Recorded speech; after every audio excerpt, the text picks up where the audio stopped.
जीवन हमें एक मौका देता है, इसलिए जब भी सही कॉलेज चुनने का समय आए तो सिर्फ मंगलायतन यूनिवर्सिटी आपके बेहतरीन भविष्य और सर्वांगीण विकास के लिए। समाजवादी पार्टी के विधायक अबू आजमी ने मुगल शासक औरंगजेब को लेकर एक बड़ा बयान दिया था। अबू आजमी ने मुगल शासक औरंगजेब की तारीफ करते हुए कहा था कि औरंगजेब इंसाफ पसंद बादशाह था, उसके कार्यकाल में ही भारत सोने की चिड़िया बना।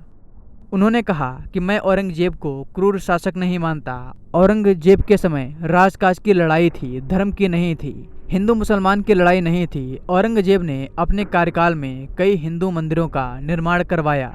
अबू आजमी ने इसके साथ ही कहा कि औरंगजेब को लेकर गलत इतिहास दिखाया जा रहा है। इस बयान के बाद महाराष्ट्र ही नहीं बल्कि पूरे देश में अबू आजमी की जमकर आलोचना हो रही है। इस बयान के बाद अबू आजमी को महाराष्ट्र विधानसभा से सस्पेंड कर दिया गया है। इसको लेकर अब मनोज झा का भी बड़ा बयान सामने आया है। आइए आपको सुनवाते हैं उन्होंने क्या कहा है। नहीं, मैं तो सिर्फ इतना कहना चाहता हूं, इस देश को हमने बौना बना के रख दिया, बौना बना के रख दिया। औरंगजेब, बाबर, जाओ और पीछे। आज चुनौती है बेरोजगारी, भूखमरी, आय की असमानता की, कोई बात नहीं कर रहे हो, कोई बात नहीं कर रहे हो।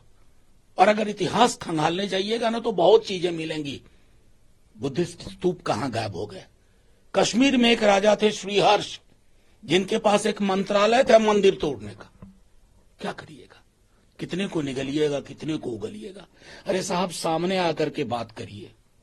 सामने महत्वपूर्ण मुद्दे हैं, आपसे चल नहीं पा रहा है तो अपना रेस्क्यू ढूंढते हैं औरंगजेब में और बाबर में।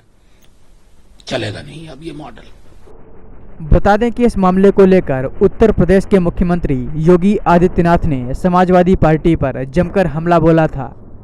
आइए आपको सुनवाते हैं उन्होंने क्या कहा था।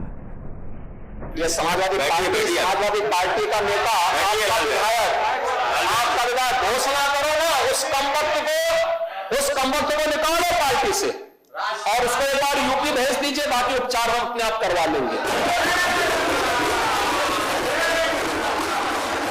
जो व्यक्ति छत्रपति शिवाजी महाराज की परंपरा पर गौरव की अनुभूति करने की बजाय लज्जा महसूस कर रहा हो और औरंगजेब को अपना नायक मान रहा हो, क्या उसको भारत के अंदर रहने का अधिकार होना चाहिए क्या? और समाजवादी पार्टी को इसका जवाब देना चाहिए। एक तरफ आप कुंभ को कोसते रहे और दूसरी तरफ औरंगजेब जैसे दुष्ट और क्रूर धर्मान मंदिरों को तोड़ने वाले व्यक्ति को, भारत की आस्था को निर्मलता के साथ रौंदने का कार्य करने वाले व्यक्ति को महिमामंडन करते हो। आखिर कौन सी नस ऐसी आपकी दबी हुई है कि आप लोग अपने उस व्यक्ति पर, उस विधायक पर नियंत्रण नहीं कर पा रहे हैं?